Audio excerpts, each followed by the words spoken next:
Good afternoon, everyone, and thank you so much for joining us for the webinar, 5 Steps to Achieving a Successful Succession Plan. I'm going to be joined by a great panel of speakers today, and to kick it off, I'd like to introduce Keith Gregg, our CEO of Chalice Financial Network and Succession Link, to take us through the webinar. Take it away, Keith.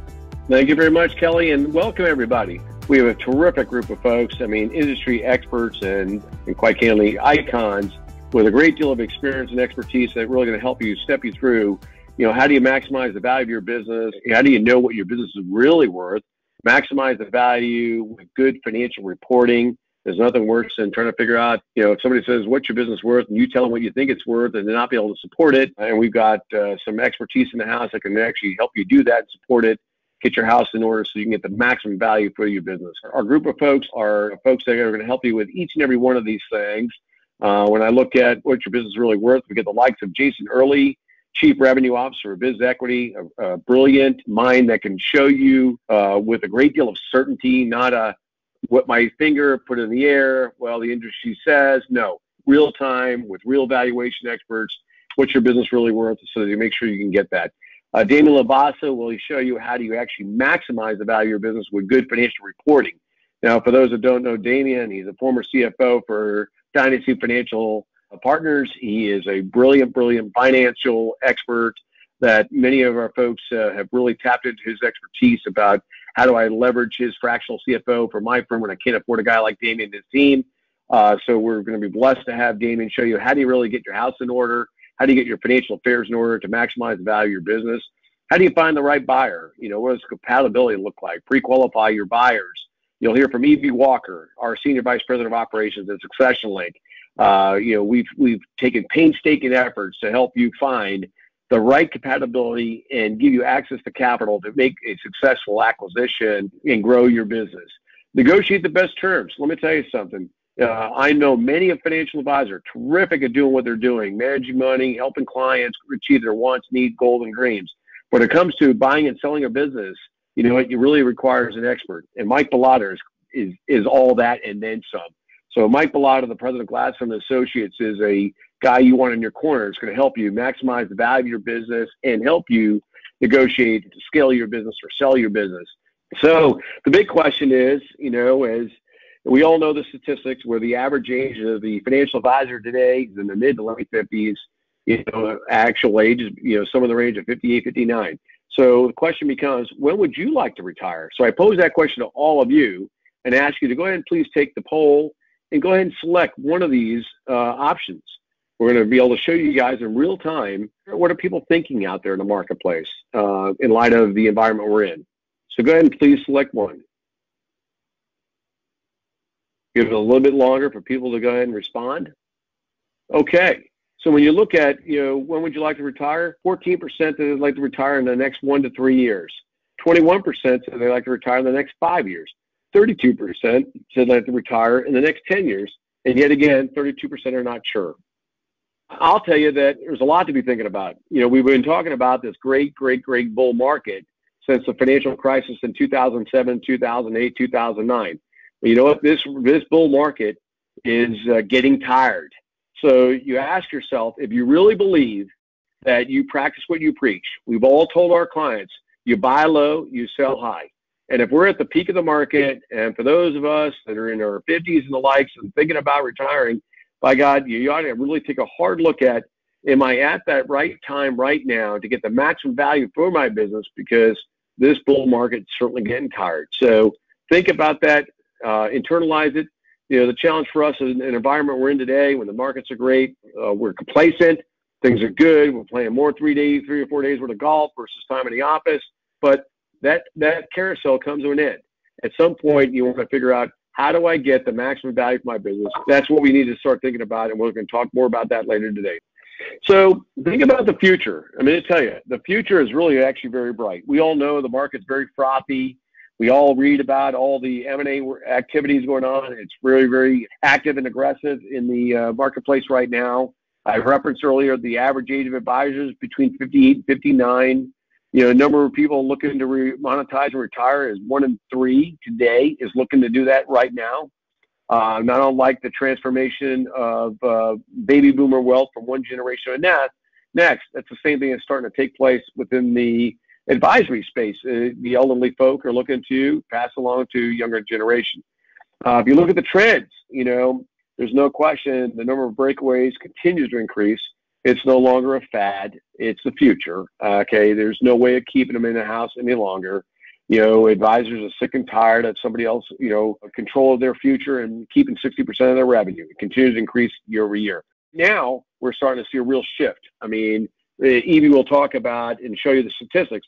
We're actually seeing more sellers than buyers right now, which is incredible.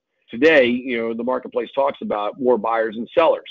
Well, what they talk about is the bigger M&A activities at the billion-dollar plus advisors and RAs in the marketplace, where they don't tell you what's happening below the radar screen. And you're going to see that in a minute in terms of how much activity is actually taking place, between the $50 million to $500 million RAs. So, yeah, the marketplace still has more buyers than sellers.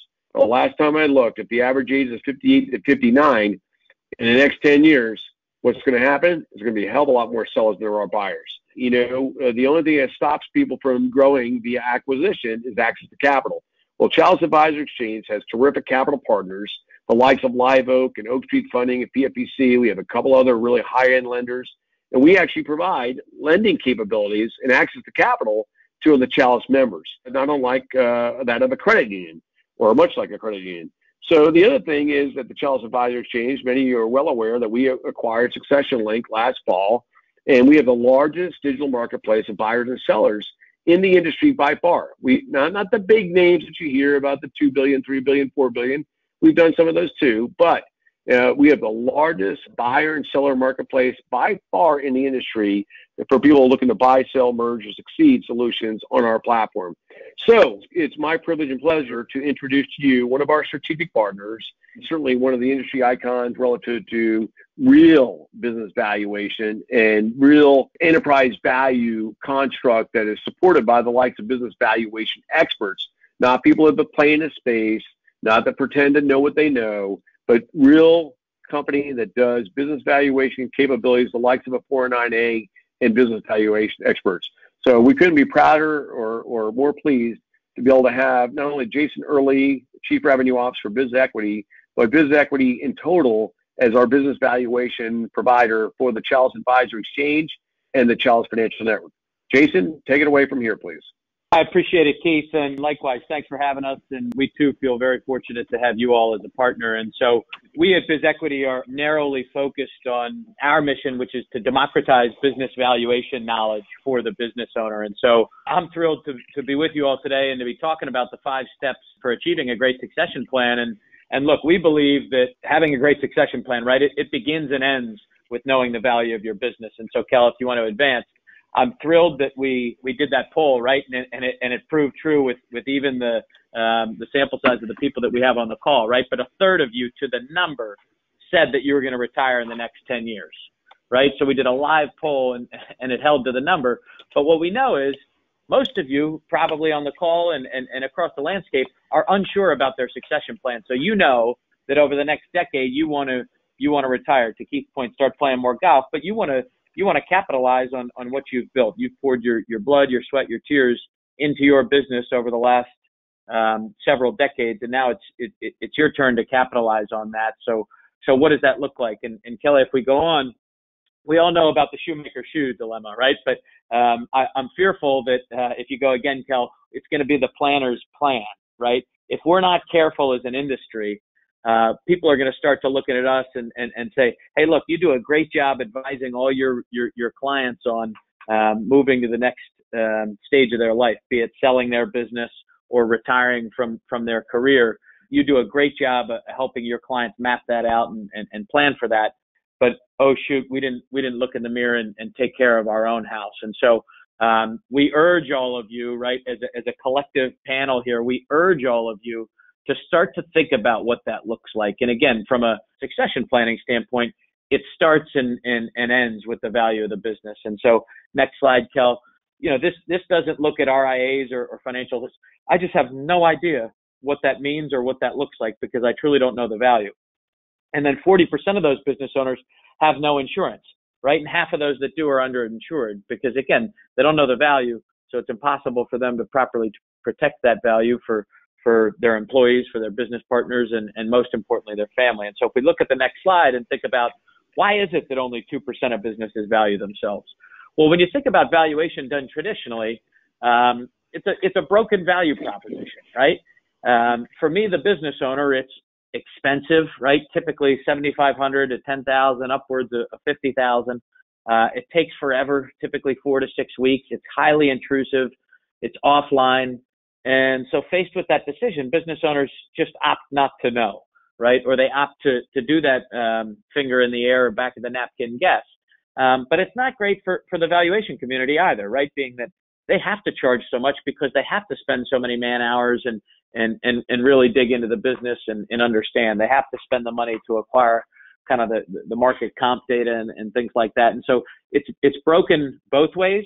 And so if you go to the next slide, I know I said earlier, our mission is to democratize business valuation knowledge for the business owner because we believe that business owners deserve to know that, right? We don't think that it should be so expensive and take so long for businesses to understand the value of their business. And so on the next slide, you'll see, right, we put valuation online in our patented 7-step process, and we put it in the hands of those that serve the business owner. So our clients are financial advisors and accountants and bankers, those in the professional services space that serve the business owner.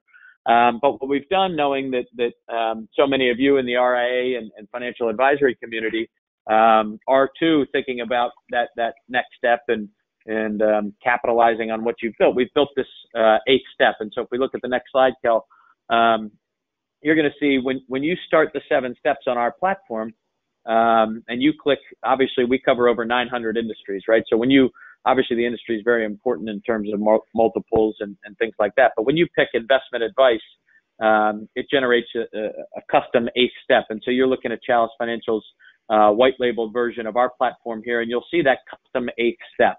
And this is where we really dig in, for RIAs and the like on total assets under management, number of clients or households, the average age of your client, fee-based revenue versus one-time revenues, growth and things like that. Because when you stop and you think about, for the RIA and financial advisory community, the 3 biggest determinants of value are size, profitability, and growth. Obviously, the more profitable you are, the higher the multiple, but it's incredibly important to be at or above the industry average in terms of growth, to maximize that value of your business. And there's a lot of experts on the panel that are going to talk about the different levers that you can pull and how you can control the value of your business. But again, it starts with having an understanding, because I can't imagine, I'm certainly no expert on negotiation or anything like that, but I can't imagine showing up to the negotiation table not having an understanding of your value. It would be insane. And so again, we think it's critical to understand, or at least have an understanding of the value of your business. And obviously revenues are valued differently, recurring versus non-recurring and things like that. But again, if you go through our 7 steps, the 8th step, when you're a wealth advisor, what's going to happen is we're going to produce a report in real time. And so Kelly, if you go to the next slide, we'll take a look real quickly at the 29-page report that our platform generates. And it's going to go through why valuation is important, a little bit on our methodology, 4 different conclusions of value on the business. So Keith mentioned the enterprise value. We'll also look at the equity value, the asset value, and the liquidation value of the business, a financial summary, and then a dozen different KPIs. And so again, being able to do this online in real time vastly changes kind of the value prop for how you typically value a business.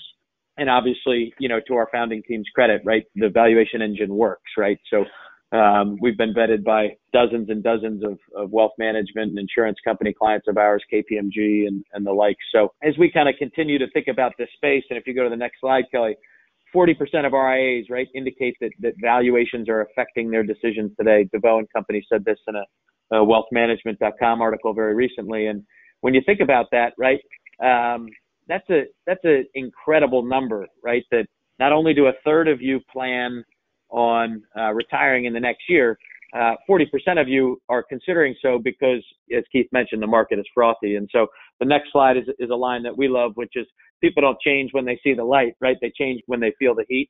And, to Keith's point earlier about the bull market getting tired, people are starting to feel the heat. They know that it's kind of a perfect storm of the end of a bull market.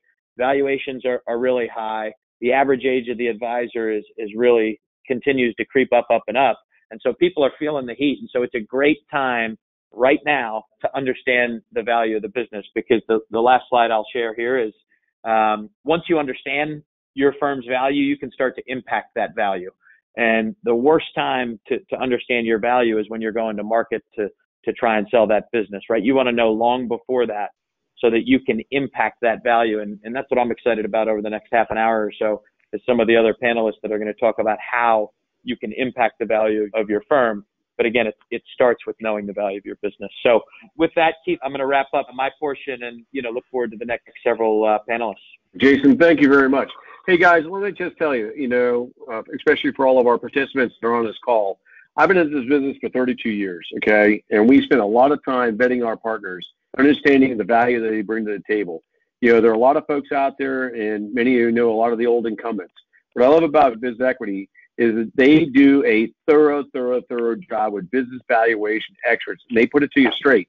They have the KPIs, key performance indicators, that actually show and prove out the value of your business. Not the thumb in the air, wet your finger, hope it is, and everybody says, my business is worth 1.5 times, 2.5 times. No, these guys actually look at quality of cash flow. They look at what is my business worth based upon the value of your business. If you're an astute buyer, especially if you're an astute seller and you want a foundation to stand on so that you feel with confidence you're making the right purchase or the right sale at the right value, there's nobody better than Biz Equity. And Jason, that was a terrific presentation. So the question now to you is, do you believe you know the value of your business? Three answers you got out there. I definitely know. I have a pretty good idea. I'm not really sure right now.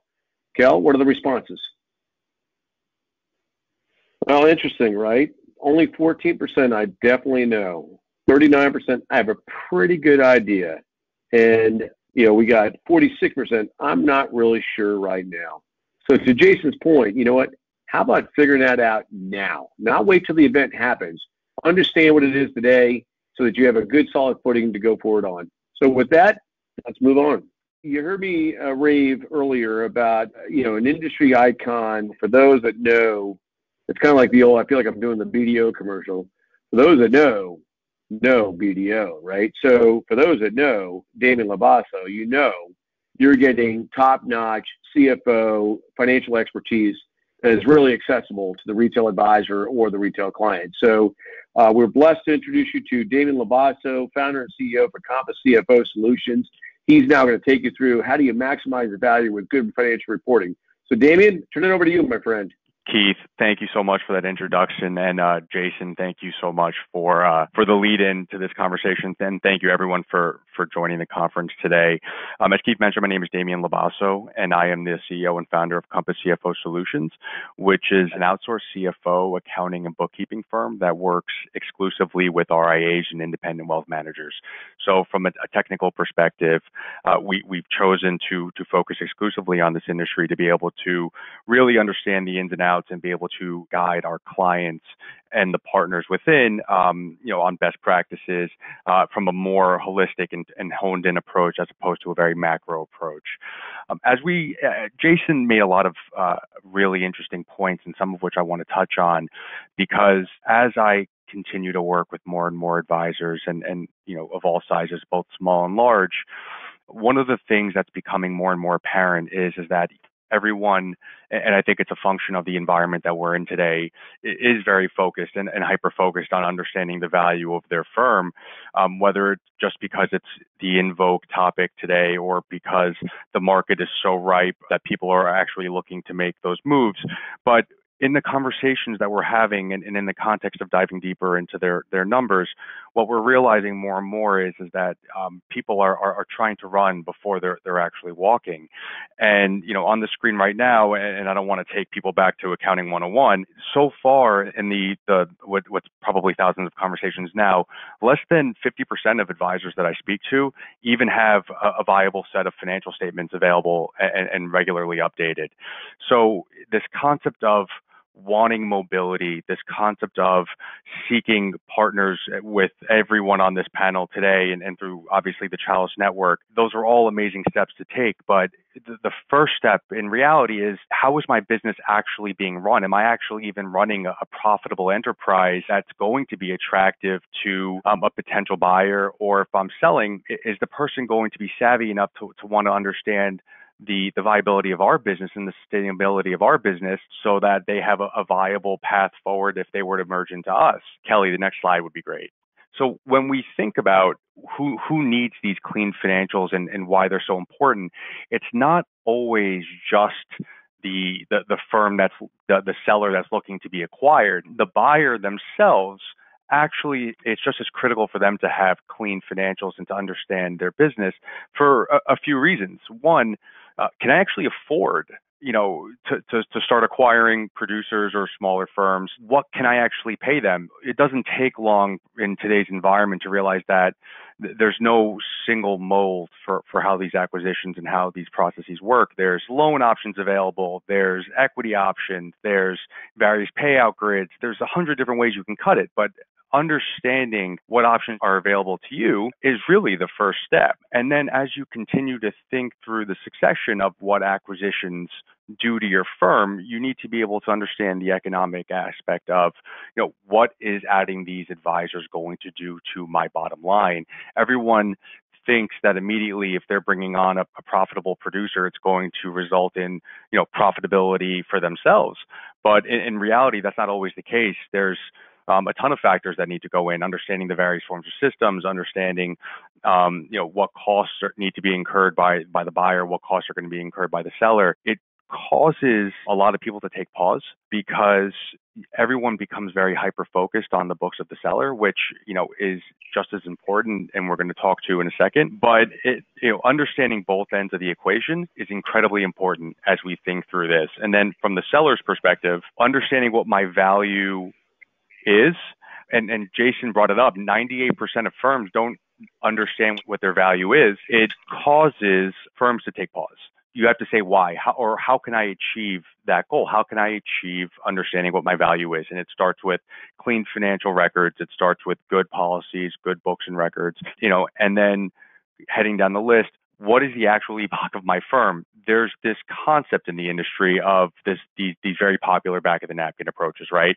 We're going to get 2 times revenue, or we're going to get 6 times earnings. These are, when in reality, those are no more practical than saying you're going to get 4 times revenue or 10 times earnings, in any individual case, just because there's so many nuances that go into that. I happen to be quite familiar with the Succession Lend platform as well. Jason's team does an amazing job of helping with that. But they need a baseline at minimum as well in order for them to do the amazing work that they do, in order for the amazing lenders on the dais to sort of do what they do. They need verifiable, they need clean, they need replicatable, and easy to understand financials, as would any partner.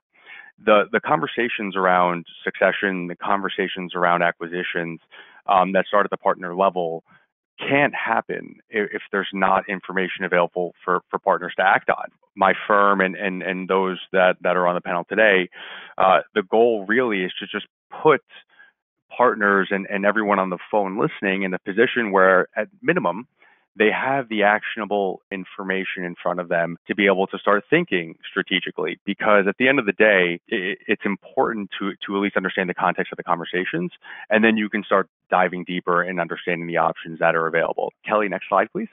As we think about, what are some of the additional benefits of financial reporting outside of just succession or acquisition planning, we look to things towards improved debt management, to improve some of your ratios when you're thinking of underwriting or potentially taking debt capital, the financial integrity. The SEC and the various regulatory bodies have been coming and really they've changed their approach towards financial reporting in the last couple of years because they've been so understaffed. Right now, what they're doing is that they're choosing to audit new firms or a significantly larger proportion of new firms within the first year, just because it's easier on them, but it also forces firms to really get out ahead of the game. Whereas firms would say, "I'll worry about this when the time comes." Now we're really, firms are finding themselves up against a wall, unfortunately. And, getting out ahead of it is one of the easiest ways to alleviate some of that stress. Tracking trends and taxes go without saying. Taxes are unfortunately one of those things that we'll never get around, and it always seems like the conversations we have at least are, my accountant's preparing my taxes. That's usually when we get a sense as to how the profitable the firm was in any helpful way, and that doesn't really give the firms the mobility to act in any sort of reasonable time frame. And when we think about what good financial reporting is, there's a couple of things that we think about on the Compass side. And there's really one word, out of this whole slide that I want to think about, and that's consistency, in the sense that having a consistent and replicatable process, firms and the partners need to be able to focus on increasing the value of their firm. And how do they do that? That's by going out and sourcing new business or surfacing their clients. They shouldn't be focused on the books and records, the administrative and operational aspects of bill payments or payroll, journal entries. Those are not revenue generating tasks, and those are in no way adding to the actual valuation or the enterprise value of your firm. They're necessary, but when you think about the actual value of a partner's time, we always say that it's best spent doing what they do best, and the real reason why they went independent in the first place, to service their clients and to go out, prospect and gain new clients. Kelly, next slide, please. Here's just a quick overview of, when we talk about some of the non-succession or acquisition related issues that are really at the forefront of why financial reporting is so critical these days. Meeting and some of the deficiencies that we see regularly, having improper financial statements just because, there's no rhyme or reason to how firms are recording, or they're just using QuickBooks Online and clicking auto record, but not really putting much thought into the entries, not maintaining proper capital requirements, and obviously commingling accounts is a big one, especially for newer firms who are commingling their personal accounts with their corporate accounts as they're getting off the ground. Kelly, next slide.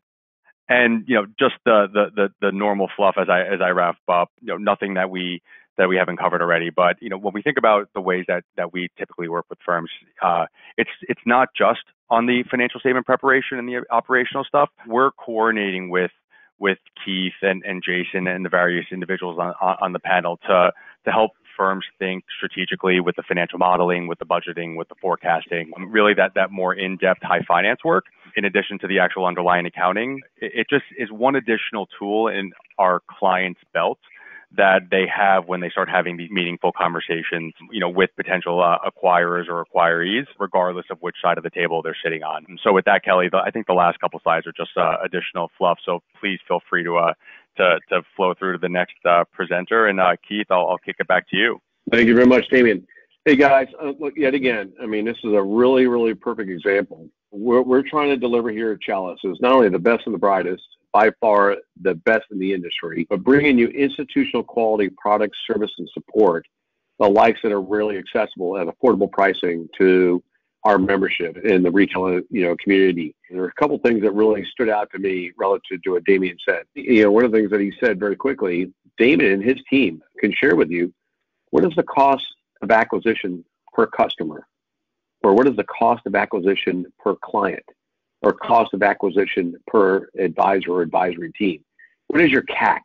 And that's a very important KPI in terms of, what are you paying for what it is that you get in the return? He spoke a lot about EBOT. He may have said it very quickly, but earnings before owner's compensation. And you'll find many advisors and many advisory firms, run a lot of their personal expenses through the firm, whether it's their car or their vacation home, blah, blah, blah. But, understanding how do you categorize it? How do you get the maximum potential for both your business and your shareholders and the likes?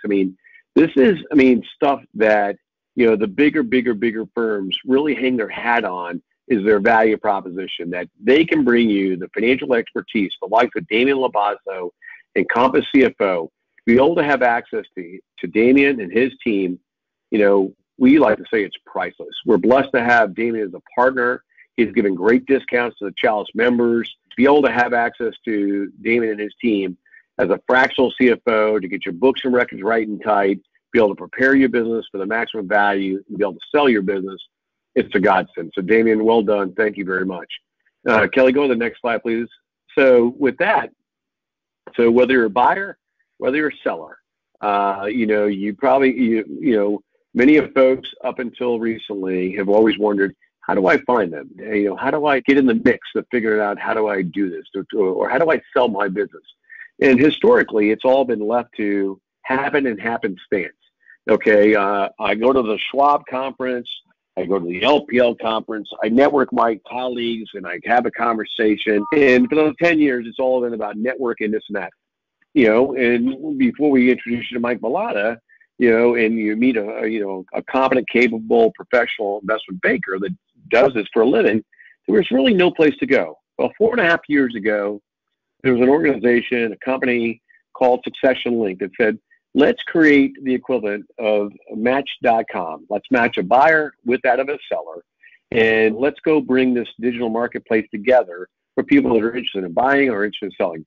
And over the course of 4.5 years, now 5 years now under the ownership of Chalice this past year, we've grown it to by far the largest digital marketplace of buyers and sellers, and added all these wonderful resources to help you to be able to put you in the best position to be wildly successful, whether you're a buyer or whether you're a seller. And every one of the partners that we've spoken to so far, whether it be Jason Early at Business Equity and your business valuation, whether it's the likes of hearing from Damon Labasso, getting your financials right and tight, to be able to put you in a position where you know what you're buying or know what you're selling, or how do you maximize the value of your business and qualify for lending capabilities. All those resources, least of which you'll hear from Mike Bilotta and M&A support, is available today on the Succession Link platform. So it's my privilege and pleasure to introduce my partner, Evie Walker, Senior Vice President of Operations from Succession Link and part of the Chalice family, to share with you, how do you find the right buyer? How does it make it work? And how do we make the transition from kind of, Match.com to the equivalent of what is eHarmony today for financial advisors, and by far the largest matchmaking service in the industry. So Evie, take it away.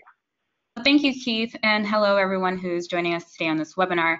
First off, I wanted to acknowledge and thank those who are joining us today that are currently members of the Chalice and Succession Link community. And for those who have been with us since the early stages of Succession Link, you have been able to witness firsthand the growth of the platform and the enhanced features and capabilities that we have rolled out in such a short period of time. So back in 2013, Succession Link was founded to fill the obvious void that the industry faces with respect to succession planning, and what's now an industry-wide trend to grow in. And since last year, the platform grew by 20,000 new members just on Succession Link. And overall, we have had over 19,000 members express interest in buying a practice, 1,500 plus members looking to sell, over 1,900 looking for a successor, and just over 4,700 looking to merge. Now, these numbers are very important because although you'll see people who will come in and say, hey, I'm actually looking to outright sell my business, many of our merger and succession opportunities actually turn into business sales as well. As you can imagine, if you have key industry players in our marketplace who have larger assets under management who are looking to grow, this is where that comes in. Today, Succession Link, now powered by Chalice, has exceeded over 49,000 members. And as I mentioned, there are only about 700 financial planning firms in the US that manages in excess of $1 billion in client assets. And those firms are actually in a position to dominate the acquisition space given their size, scale, and their cash flow.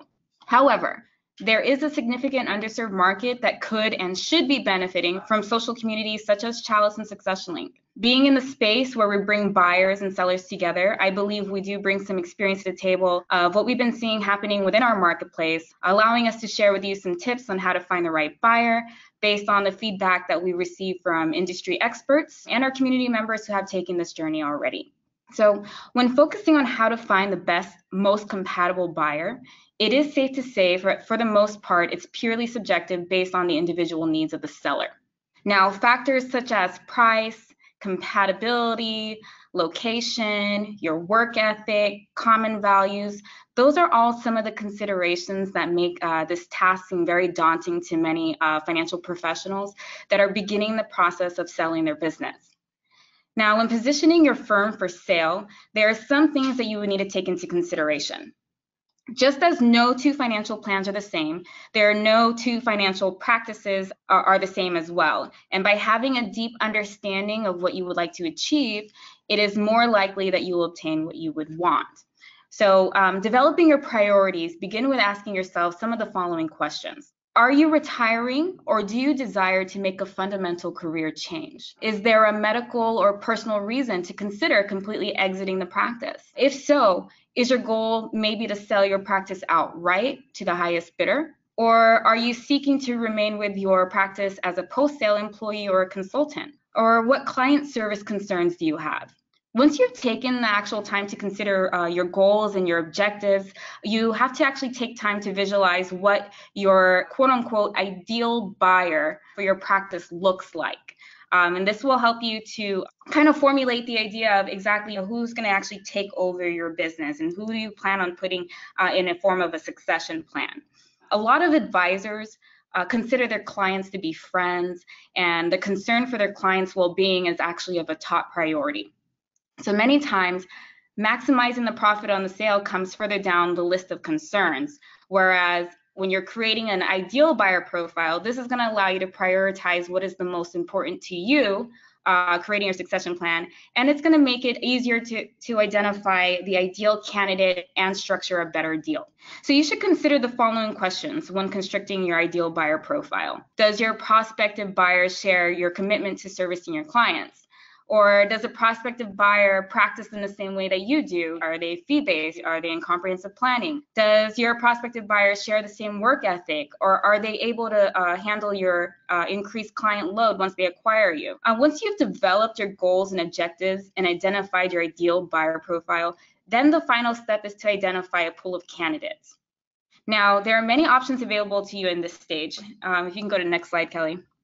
There are multiple options available to you in this stage. You can either work with your existing broker-dealer to find options for a successor. You can hire an outside consultant, or you can register your practice with a financial practice marketplace such as Succession Link. The challenge, though, is actually in identifying the candidate that fits your ideal buyer profile, while at the same time ensuring that your priorities for your seller are met. This is why, with the support of Chalice, we launched Succession Link 2.0 that now has a built-in compatibility scoring tool. The Succession Link Compatibility Score is a rating system that helps users quickly identify listings best suited to connect with. There are 10 attributes that are used to calculate the compatibility score. We calculate the listing interest, so whether you're looking to buy, sell, merge, or find a successor. We look at your location, the broker-dealer or firm, clearing firms and custodians, third-party money managers, assets under management, revenue, whether you're fee-based or commission-based, your average client age, and the number of accounts. And how this is calculated is a compatibility score with more stars has a higher likelihood that your practice is a good match with that particular listing. Now, this compatibility score is exclusive to the Succession Link platform. This is something that we rolled out just recently over the past 2 months and is calculated thousands, if not over 1 million logarithms just to identify who is the best, most compatible match for the opportunity you're looking for on the Succession Link marketplace. We have also added a pre-qualified icon to our members who have taken the time to get pre-qualified with one of our vetted lenders to show sellers on our platform that they're serious about an acquisition. Now, selling a financial practice is not easy for most. However, with a bit of planning and thoughtful consideration for everyone's best interest, it is possible to structure a fair and equitable deal and achieve a smooth transition for your clients to a new advisor. Now, finding a buyer with the credentials to take over your business is only the first hurdle you need to jump. An even tougher step is agreeing on the terms of the sale with the individual. Achieving this will require some tough conversations, even stronger negotiations at that. Hence the purpose of this webinar. Here are the 3 conversations you'll need to have in order to successfully navigate a business sale. The first conversation you need to have is you need to determine the value of your business. Now, we just went over how you can get the best value for your business through BizEquity. The value of your business is subjective and will be a key point of negotiation between you and a buyer. You can present buyers with objective figures such as your annual profits, the value based on your assets. However, you can assume that their lawyers will certainly be inspecting their accounts to see if the numbers add up. But the final offer from the buyer will be based on their opinion on the company's potential for future prosperity. A common equation used to determine the size of a bid is usually annual profits times a multiplier plus the assets. In this case, the multiplier will be your key point of negotiation. But don't take it from me. This is why we partnered with our industry business valuation experts, BizEquity, to provide our members with a better understanding of their practice and provide a more accurate business valuation. But secondly, you do need to have a conversation around the terms of the sale. A common stalling point with the terms of the sale is the future of the seller. Often the buyer will want you to remain with the company for a period of time if you're in an advisory role. This will help to ensure a smooth transition between the owners. Now, they may want you to remain as their employee or as a contractor, but either way, if this doesn't match with what your personal goals are for the future, it's important that you let them know this in the early stages of negotiations. It's rare for any buyer to take on a financial company without some sort of assistance from the seller during the transitional period, so you may have to agree to some form of compromise here. It's likely that you also have to sign a non-competing agreement that will prevent you from setting up any similar company to theirs in the same region. But that's common, obviously, with any merger or acquisition. Here on Succession Link, we recently moved our deal terms calculator from behind the paywall. So now all of our members can see how that the amount that they receive for their business changes with the structure of the transaction. As Keith mentioned earlier, for our members who need access to capital, we also now are providing our members with vetted lending solutions, which are offering our members with lightning fast underwriting, waived origination fees, preferential interest rates, and loans without personal guarantees. Last but not least, it is important that you also discuss the direction that you expect your succession plan to take. It's likely that obviously you created a company with goals and values that you want to remain in place after you've separated from your company. Now, while you can't expect the buyer or successor not to add in their own personal touch, it's worth speaking about your vision for the future success of your company. It's in the buyer's best interest to continue what has already been working well for your business, so it's unlikely that there will be major stumbling blocks there, but it's definitely a discussion worth having. Just remember to stand up for yourself. There's unlikely to be conversations where terms are agreed upon instantly, but it is very likely you'll have a give and take from both sides. You should never be happy to completely bend over backwards to meet the buyer's needs. However, like I said, you still have to be open to that compromise and that negotiation. Just remember your own personal future is at stake, as well as the future of your employees, your clients, and everyone that's affected by your company. So stand up for yourself while also considering the buyer's point of view. And if the buyer can do the same during the negotiations, you should be able to make it through considerable hurdles to selling your business. Terrific. Thank you very much, Evie. That was wonderful. Kelly, would you change the slide if you would, please? You know, a couple of real interesting takeaways about Evie's presentation. There's very little thought about compatibility going into these negotiations. And Mike Bellotta will tell you a lot about this. You know, Mike Bellotta not only is the president of Gladstone Associates and been involved in a lot of merger and acquisition opportunities and successes, but he'll tell you that, you know, a lot of it that he advises his clients on in the front end of it is, hey, make sure you know what you're getting into. Make sure you understand what the seller's motivations are. Make sure you understand what the buyer's motivations are, and understand the compatibility. You know, he'll tell you that 7 out of 10 times that they fail is really lack of compatibility. So I'm not going to take away or steal the thunder from Mike Bellotta, but I think Evie's point about that was so critical, and that was one of the biggest things that we wanted to invest in early on when we acquired Succession Link, was to build this compatibility score. And I'll tell you, the successes have gone through the roof. I mean, we've had more M&A success activity this year in the history of the entire firm that it's been around in the last 2 quarters alone. So, you know, all the big firms get all the press. The little firms go unnoticed. But let me tell you, there's a lot of activity out there, and we're blessed, very blessed, to be able to provide that platform to facilitate those activities. And speaking of being blessed, you know, I've been blessed to know Mike Bellotta for the last 15 years. I've known his partner and the chairman of Gladstone and Associates, Dan Kreuter, who happens to be the chairman of the Chalice Advisory Board, for the last 25 years. These guys are one of those same kind of firms. You know, you may not know them because they play below the, you know, right below the big threshold of $1 billion. Now, they've done many of $1 billion transactions, don't get me wrong, but they serve the underserved. They serve the market that we serve, which is the kind of $50 million to $500 million AUM firm. We have many members of our firm that are smaller, larger, and everything in between. But you know what? It's the largest segment of our marketplace. It's the most underserved and overlooked. And, the reason we chose the likes of Gladstone to be our partner to help and facilitate the merger and acquisition support for the by and large membership base that we have. And Mike Bilotta is a pro's pro. He gets it. He's as genuine as the day is long. He's pragmatic. He's professional. This is a guy that will help you if you've never ever thought about how do I negotiate a buy, how do I negotiate a sale, and how do I support an organization to make sure that it's successful for both parties for the long term. So it's my privilege and pleasure to introduce you today to Mike Bilotta, President of Gladstone Associates. Mike, take it away.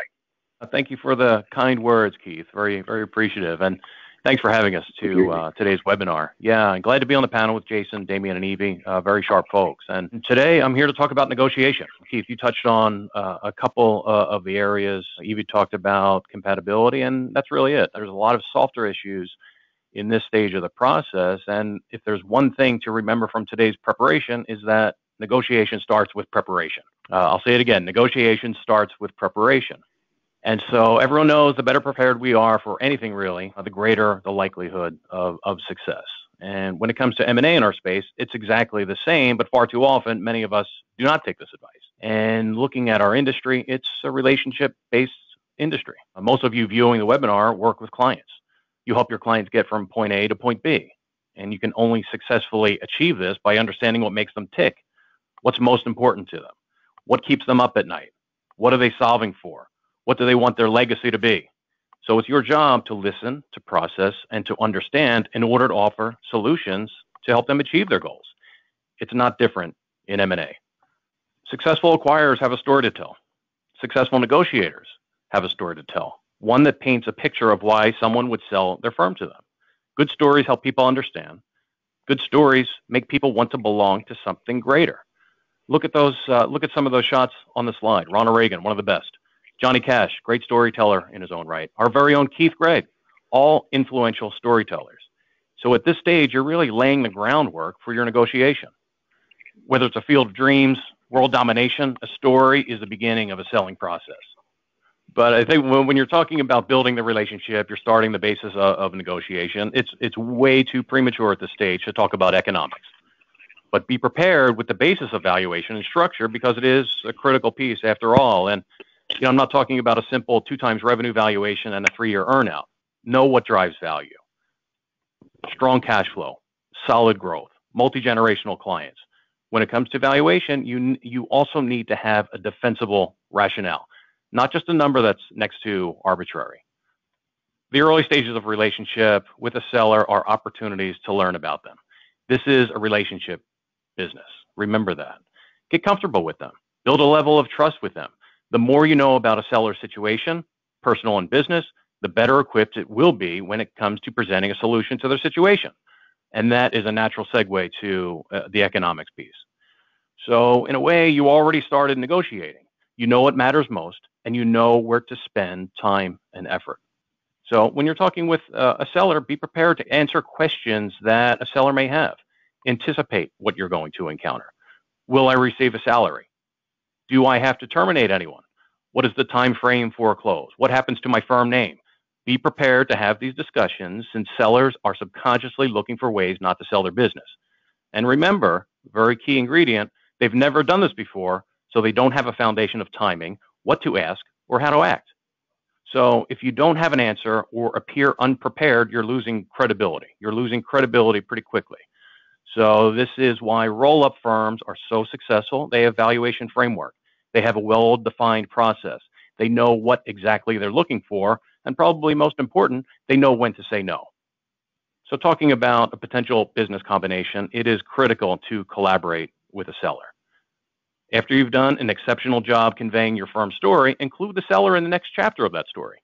Reinforce the reasons why they're in the discussion in the first place. Is it geographic expansion, completing an exit strategy, adding new service? Whatever it is, keep reminding the seller of the goal or outcome. And never forget, we're talking with other business owners, other entrepreneurs, other control freaks, So the feeling of losing a loss of control or losing one voice can be paralyzing and can kill any deal. The thought of selling one's life work, it's an emotionally charged decision. So include them as best you can in how the story unfolds. Make your job as chief negotiator that much easier. So far, it's been about softer issues and building a relationship and talking about integration. But you're talking about working together, and it may seem a lot of time not focused on the nuts and bolts of the deal, but this really is the deal. We've been recommending to engage and collaborate and test and modify what a relationship would look like post-transaction, so it's not a surprise to the seller, and there's a feeling that they were part of the discussion. But all the while, you're getting buy-in from the seller, getting comfortable, and you're basically negotiating. It's guerrilla negotiating. So it's eventually going to come to an economics conversation. I hear quite a bit, more often than not, that it's not about the money. And it's not about the money until it is about the money. It does make sense to integrate or at least a range of value early in the discussion and not keep a secret until the LOI stage, because if you're thinking X and your seller is thinking X++, it's probably best to walk away before wasting anyone's time. You can increase your value. You can always increase the value, but it's next to impossible to reduce value and still have a successful transaction. So make a strong offer, but make sure there's something in reserve in case you do need a little bit more latitude. And also another key ingredient, when you're explaining your rationale, approaching value, make sure it's easy for a seller to understand. If you're delivering a complex, impossible to understand valuation model, it's a turnoff to a seller. So again, remember that sellers are always looking for ways to say no. So keep it simple. And don't be afraid to let a deal die. If a seller is being unreasonable or is dragging their feet, don't hesitate to walk away, because sometimes the best deal is the one you never did. And keep in mind, psychologically, people don't like things taken away that were once offered, so threatening to rescind a deal can have a favorable impact. But to summarize, the best preparation to a negotiation is preparing for such an event. Thank you. Terrific, Mike. That was special. Really, really important. I think this is another good example yet again. This is definitely something unique and different about what Chalice is trying to deliver to all of its members, is to bring you something in people and resources that understand the realities of the business, of running a business. And Mike Bilotta summed it up best. It's a relationship business. Nobody does it better than Succession Link, and we're blessed to have that as part of the portfolio company of Chalice. And then you have to have somebody that actually understands real life, real examples, real people, emotions about how do you negotiate a merger, acquisition, buy, and or sell. And nobody does it better than the likes of Mike Bilotta and Gladstone, because they know on either side of that transaction, whether you're buying and or selling, there's physical human beings that have relationships that matter. And you got to figure that out earlier rather than later. It's not about the number. It's about the people, and people matter. So absolutely. So guys, we want to talk about not delaying for listing your practice and trying to find a successor, or listing your practice for a potential sale. But we have to mention, it is fairly ironic that many financial advisors are not prepared when it comes to handing their practice over to a successor. When you consider that fact that business succession plans is something that a lot of financial advisors focus on with their clients. There was a recent study conducted by Fidelity Investments revealing that only approximately 25% of advisors have clear successors in place, despite the fact that 2/3 would prefer to change ownership internally. Moreover, only 40% of advisors actually have some sort of succession plan in place. So why are financial advisors avoiding succession planning? One reason is they're not ready to sell, right? One of the main reasons why a lot of financial professionals are yet to develop a succession plan is because a lot of people think that succession planning and selling come as one. Because a lot of financial professionals are not ready to sell their firm, they do not feel that they need to have a succession plan in place. Moreover, a lot of financial professionals are not in the position to retire and sell because they haven't taken the time to prepare for a retirement phase. Now, this sounds ironic, but it can often occur because financial professionals have been, quote unquote, too busy taking care of everyone else's monetary situation. Now, another reason is the fear of the unknown. A lot of financial advisors simply do not have a plan in place because they keep putting it off out of fear. They convince themselves that other tasks are more important and more urgent. However, it can often be the case that a lot of financial professionals are grounded in the fear of the unknown, and this makes them extremely hesitant about ceding the control of their business. Another major reason is they can't find the right personnel. A lot of financial professionals struggle to find the right people to replace them. Granted, this can be overwhelming to recruit and train young advisors. However, it is important and crucial to recognize that the people you choose are going to carry the legacy of your business that you created. It is also important to see that succession planning as a continuation of business growth rather than simply handing over the reins to someone. And that's not all. There are many other reasons for putting off succession planning, including the fact that some financial advisors don't know where to start, while others are waiting because they hope their son or daughter will enter into the practice with them. And perhaps you want to reap the benefits of any client that will be retiring soon if you can't feel that you can retire on your own. No matter what the situation is, it's imperative that you start succession planning sooner rather than later. We want to talk about, obviously, creating a listing on SuccessionLink. Now, for all of these reasons, this is the reason why that you have everything to gain on SuccessionLink by listing your business opportunity and allowing us to streamline your vetting for you. SuccessionLink is a communication platform that is designed to facilitate trusted connections between financial professionals who are looking to grow their practices and those interested in succession and continuity planning. Listing your practice on SuccessionLink is completely free. I know many of you are registered with us, and if you haven't created a listing, I encourage you to do so because it is free and it will allow you to begin fielding inquiries from interested members. It costs nothing to get your practice noticed by our community of thousands. We have thousands of interested buyers and sellers registered to our database, which means you're far more likely to quickly find the perfect match. You can also gain daily or weekly email alerts on specific filters that will allow you to increase your chances of finding the right partner by becoming the first to reach out and engage with potential business partners. We're also providing valuable resources such as succession planning and M&A support, as you've heard already on this webinar, access to our evaluation tool and deal terms calculator, making it even easier for you to reach an agreement with the prospects that you meet on our platform.